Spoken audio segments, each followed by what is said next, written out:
ব্রাহ্মণবাড়িয়ার আখাউড়ার বন্যা পরিস্থিতির অনেকটাই উন্নতি হয়েছে। বেশিরভাগ বাসাবাড়ি থেকে নেমে গেছে পানি, তবে নিচু এলাকাগুলো এখনো জলমগ্ন।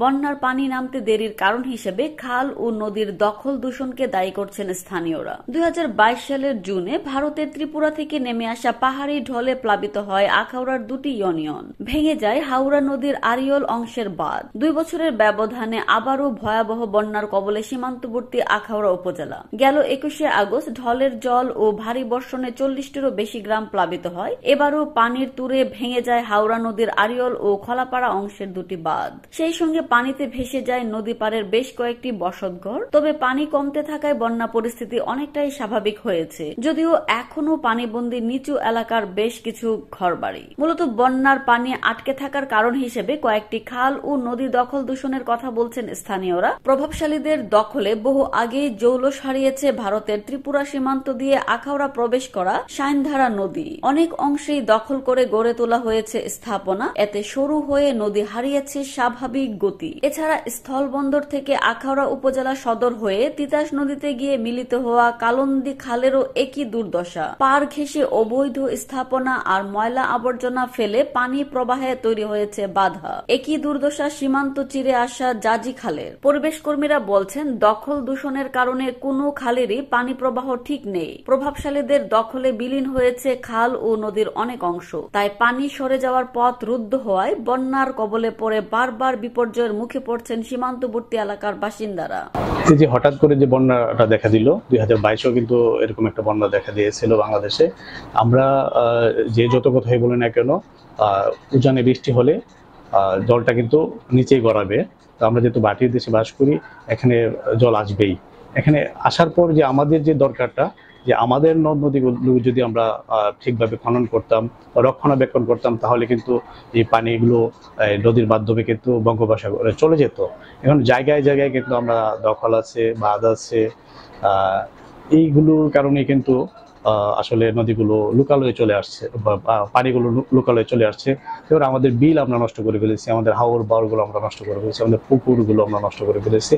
এখন আমরা যদি বলি যে পানি ছেড়ে দিয়েছে, পানি চলে এসেছে, সব প্লাবিত হয়ে যাচ্ছে, আমাদেরও তো কিছু করণীয় আছে, আমাদের তো নিজেদের কিছু দোষ আছে।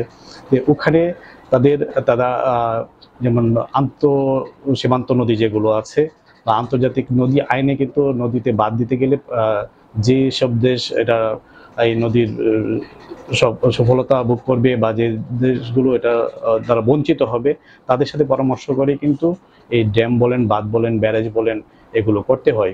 তো ভারত ওখানে তারা তাদের মতো করে নদীটাকে তারা শাসন করার চেষ্টা করেছে। আসলে নদী শাসন করা হয় না, নদীকে শাসন করা যায় না, নদীকে সুরক্ষা দিতে হবে। এই নদীকে শাসন করতে গিয়ে কিন্তু ভারতেও কিন্তু এই বন্যা কবলিত হতে হয়েছে, বা বিভিন্ন অঞ্চলে কিন্তু মানুষজনের প্রাণহানি, ঘরবাড়ি, তাদের গবাদি পশু ভেসে গেছে। এবং এই প্রভাবটা বাংলাদেশে প্রচুর পরিমাণে হচ্ছে, যেহেতু বাংলাদেশটা মাটি দেশ।